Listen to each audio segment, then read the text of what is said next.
bilang nggak usah kasih tahu Bang Farhad. Soalnya kalau ada dikasih tahu Bang Farhad ribet lagi. Bener kan, ribet lagi kan?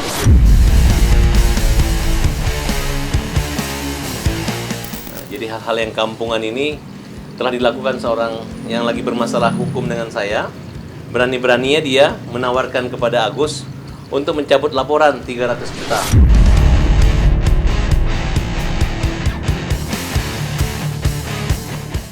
Laporin aja, Farhad, tuh atur aja dah. Jadi saya udah dilaporkan, Bang. Iya, dia lapor aja dah, udah capek.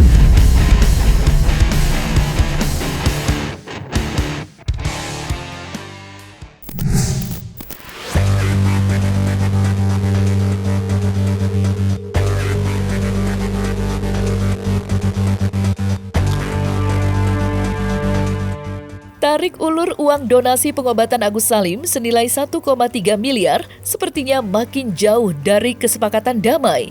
Berbagai polemik berkelindan silih berganti. Belum selesai permasalahan yang satu, muncul permasalahan baru. Begitulah drama perseteruan Agus dan Novi.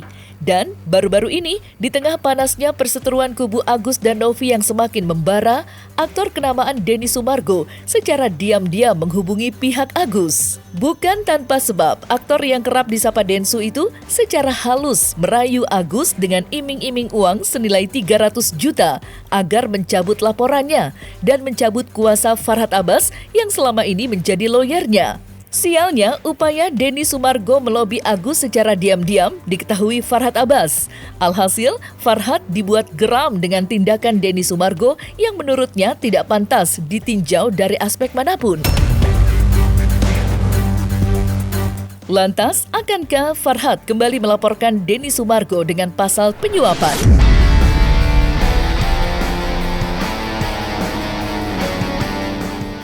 Iya, soalnya waktu itu gue bilang nggak usah kasih tahu Bang Farhad.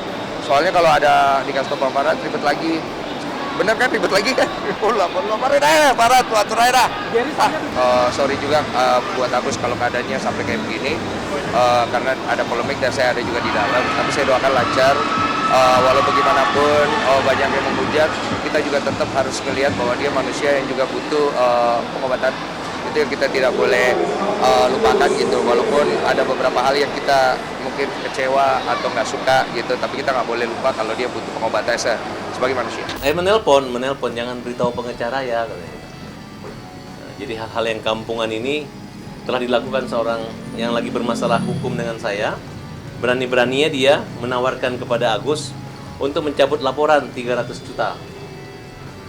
Nah, dan untuk apa itu? Untuk apa?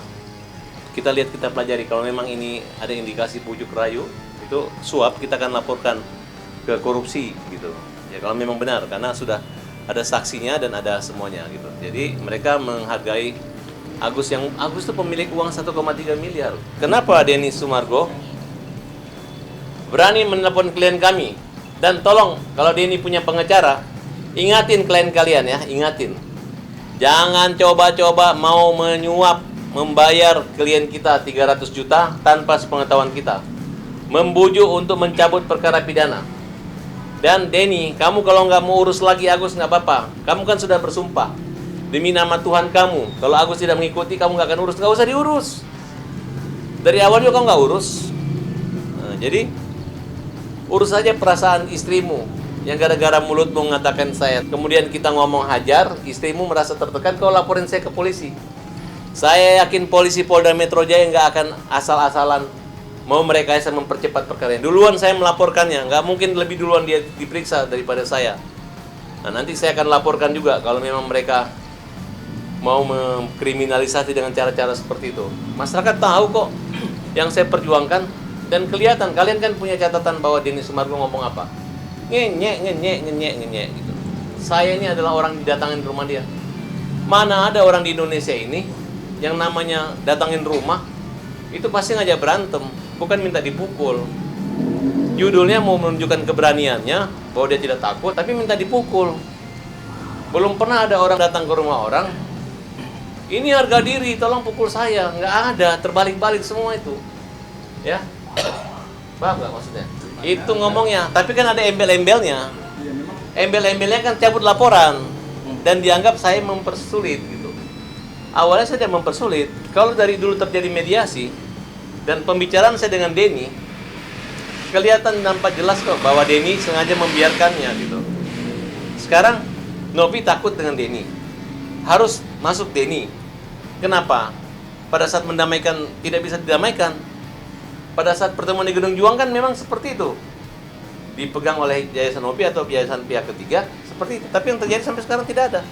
Dikarang-karanglah cerita seolah-olah Agus ini uang melanggar hukum. Ya, kalau melanggar hukum silakan proses hukum. Ya, kalau Denny berani menghabiskan atau membagi-bagi uang itu, coba berani, silakan coba. Uang itu ada di Novi karena proses ancaman dan pemerasan. Catat ya, kita udah dilaporin. Proses penipuan dengan iming-iming uang itu dapat digunakan Agus dan kapanpun bisa. Yayasan hanya sebagai pengawas.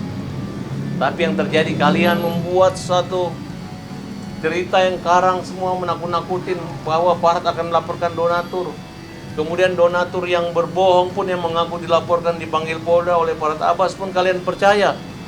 Gaya kemudian masih, Denny di belakangmu keras banget. Saya aja kalau mau dada sakit rasanya.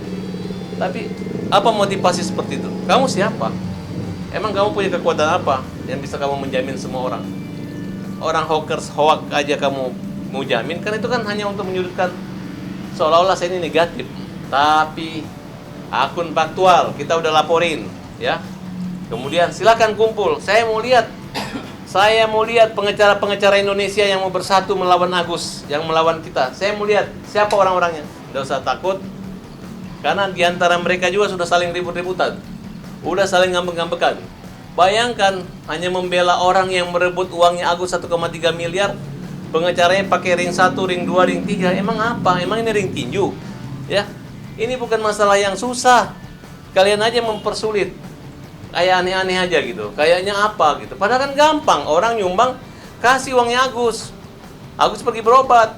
Kalau itu uang nanti digunakan dengan tidak benar, beli narkoba, tangkap. Tapi uangnya udah diambil, diejek-ejek Agusnya. Apa yang terjadi? Semua orang bilang, apa sih susahnya, kasih aja uangnya. Ini uang enggak. Begitu udah mau dikasih, tunggu Denny. Sekarang tunggu Kemensos. Kemensos tunggu apa? Apakah sampai 100 tahun baru itu uang mau dikasih?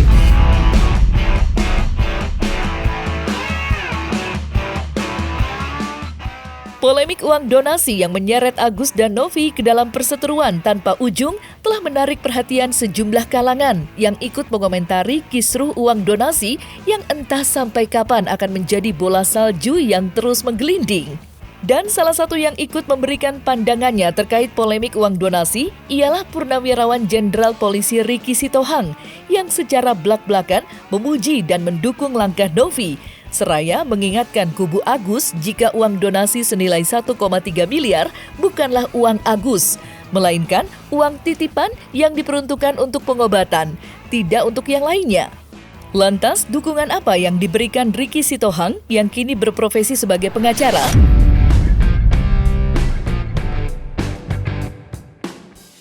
Jadi di dalam posisi ini, kita harus mengerti, mengetahui dan memahami.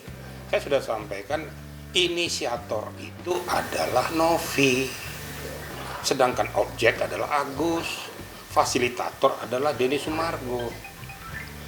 Sejak kapan si Agus punya uang itu? Uang itu memang diperuntukkan untuk pengobatan Agus, bukan uang Agus. Ini bukan sodakoh, ini bukan sumbangan. Ini kadang-kadang orang tidak bisa membedakan antara sumbangan dengan donasi gitu ya. Kalau namanya donasi, kan sudah saya katakan itu terstruktur, ya. Dikumpulkan dari para donatur, terstruktur, masuk di dalam suatu perkumpulan atau yayasan. Nah, dari sini akan ditujukan kepada objek. Sebelum ini donasi dikumpulkan, tentu ada kesepakatan dulu antara inisiator dengan objek. Kamu kenapa? Mau dibutuhkan untuk apa? Untuk mata, ya sudah saya bantu. Tujuan daripada podcastnya Denny Sumargo disampaikan membantu perobatan matanya Agus. Bukan membantu online, bukan membantu kehidupan dia. Kamu siapa? Emang kamu punya kekuatan apa yang bisa kamu menjamin semua orang? Seolah-olah saya ini negatif. Ini kadang-kadang kenapa kok suka rancu gitu loh. Mari kita berpikir betul-betul rasional gitu loh. Lah kalau seandainya seperti itu sudah uang Agus, lo semua nanti akan mau dong. Nah, siapa yang nggak mau? Alasan saya kelingking saya patah. Kumpulkan nanti dapat 2 miliar buat saya beli rumah. Nah ini ilmu logika ya gitu ya. Ilmu logika yang harus betul-betul kita pahami. Jadi saya sampaikan di sini, itu bukan uang Agus.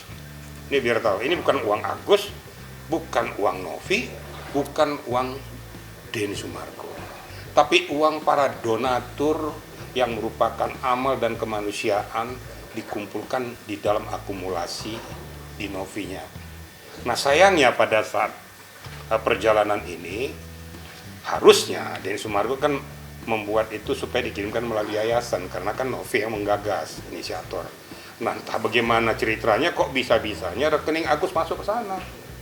Denny nggak ngerti. Nah dalam perjalanannya ternyata uang itu disimpangkan tidak untuk peruntukannya. Lah lucu dong. Tadi untuk mata, bukan mata yang dipikirin, malah bayar rumah, beli online dan lain sebagainya.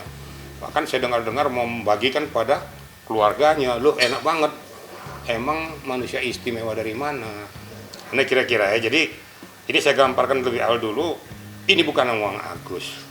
Ini uang donatur. Donasi apa? Kan namanya, ya donasi itu kan ada sifatnya yang dia berizin. Misalnya donasi dibutuhkan uang 1 miliar. Nah, kemudian batas waktunya 3 hari. Kalau ini kan tidak. Nah, makanya Densu mengumumkan bantulah Agus seikhlasnya. Ya kan? Untuk pengobatan dia benar. Nah, kalau uangnya obatnya lebih diterima dan tidak ada yang menghentikan itu kan saya juga sudah nyumbang juga. Sekarang kamu kalau nyumbang Agus bisa ke rekening dia pribadi ya, kecuali kamu nyumbang ke yayasan lewat 3 hari dia kasih ke ODGJ. Kalau seandainya di polling tuh sebagian besar, maka saya katakan kan untuk mendapatkan keputusan dari pengadilan, ketetapan, tapi tentunya persetujuan daripada donatur secara mayoritas. Kalau memang diperuntukkan untuk orang-orang yang membutuhkan, sah secara hukum. Kenapa? Karena terjadi kekisruan, ternyata konstruksinya tidak tepat, peruntukannya nggak tepat, malah terjadi clash. Nah ini kan tidak sesuai lagi. Sedangkan donatur di dalam inmainya itu saya untuk membantu untuk mata, kok larinya kemana-mana. Ya mendingan kita peruntukkan kepada orang yang lebih membutuhkan. Ya kira-kira gitu. Jadi kita tolong juga saya mohonkan kepada siapapun kita, mau itu lawyer segala macam, sama-sama duduk kita secara jernih. Kok masalah kayak gini kok dibikin jadi kisru yang macam-macam sampai melebar kayak seolah-olah mau perang dunia gitu loh. Padahal masalahnya cuma uang donasi. Dan pengertian uang donasi itu tidak dipahami oleh masing-masing pihak. Agus jangan dicekokin, bahasa itu uangmu. Siapapun yang menyampaikan itu catat baik-baik itu bukan uang Agus. Nah dengan pencerahan saya ini mudah-mudahan masyarakat tahu sebenarnya mekanisme begini, perjalanannya begini. Nah orang-orang yang mengerti hukum jangan menyimpangkan itu. Memberikan pemahaman yang sah pada para netizen, publik. Ini yang benar yang mana sih? Akhirnya mereka merasa mungkin nggak ngerti, tapi yang ngerti merasa terbodohi. Nah, objek ini yang perlu diberikan pengertian itu. Saya yakin di dalam kepalanya Agus dia kira ini uangnya nih. Enggak. Uang untuk perobatan mata Agus. Sesuai dengan kesepakatan. Kan gitu kira-kira. Novi tidak bisa bertindak atas nama dirinya sendiri karena terjadi kisruh dengan Agusnya sendiri. Padahal tujuan Novi kan benar. Dia lakukan dengan susah payah, habis moralnya, pikirannya, waktunya hanya untuk menolong orang. Tapi faktanya inilah yang dia terima. Makanya dalam keterangan saya terdahulu, kita menolong orang malah kita digigit. Ironis memang.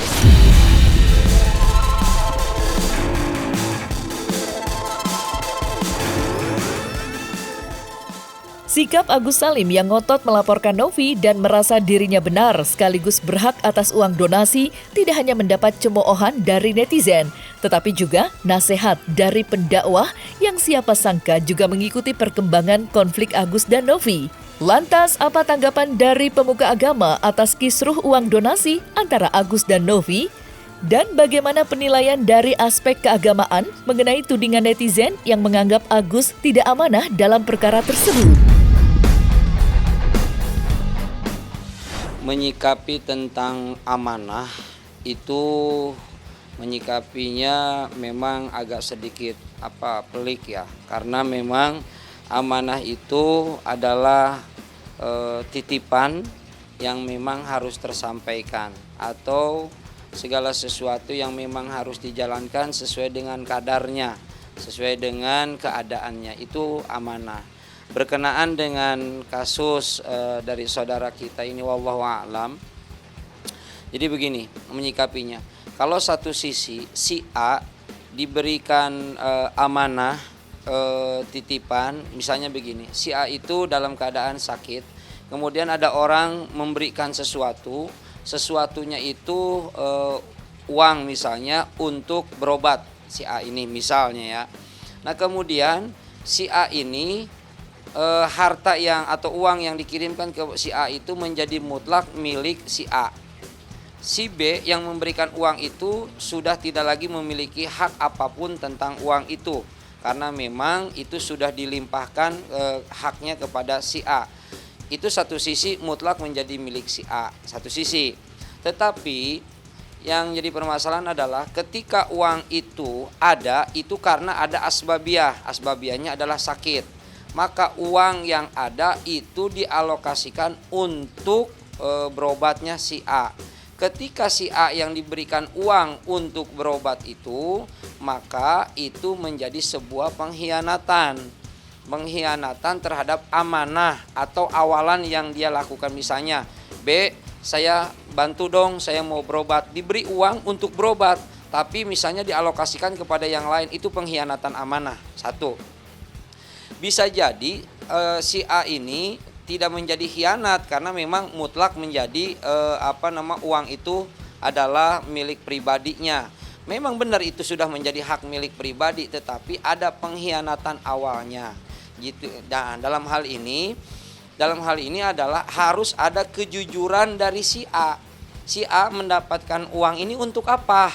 Gitu loh. Dialokasikannya untuk berobat, ya sudah, memang mintanya buat berobat, laksanakan amanah titipan uang ini untuk berobat sedekah seseorang, itu untuk berobat, laksanakan. Uang itu ada karena adanya permohonan ataupun adanya bantuan karena faktor X tadi. Maka faktor X inilah yang harus diutamakan terlebih dahulu daripada faktor Y atau faktor yang lainnya. Begitu sepemahaman tentang perjalanan amanah.